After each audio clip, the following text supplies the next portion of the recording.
How to fix edit message not showing on Messenger. So if you open your Messenger application and if you go to chats, any one of your chats, and then if you tap on the message or hold on to that message for 2 to 3 seconds and then tap on more, which is on the bottom of your screen, here you won't find the edit option, right? So if you don't find the edit option on your Messenger, then the first thing what you need to do is simply remove that, and then you can open up your Play Store or your App Store and make sure that you have a stable internet connection, and then tap on the search bar and search for Messenger. And from here, if you have an update option under your Messenger, tap on update and update your Messenger application. Once you've updated, now your problems will be fixed.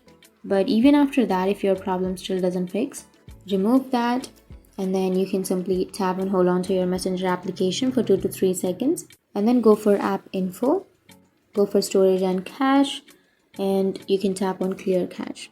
Once you tap on clear cache, now your problem might be fixed. And you can also uninstall your application or again install it from your Play Store or your App Store.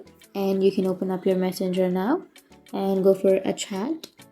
And once you open your chat, now here on the right side you will have messages, right? So if you want to edit a message, then you can simply tap on the message, tap and hold on to that message for 2 to 3 seconds, and then go for more, which is on the bottom, and here you will have edit option. Tap on edit and you can simply remove that message, and then you can send a new message. So for example, I'll be choosing new message and then tap on the tick, which is on the right side, and now you can see that I have edited that message. So that's how you edit your message on your Messenger application. So once you've updated and once you've done all of the settings that I've said you, now you can edit your message.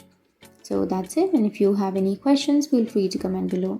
Thanks for watching.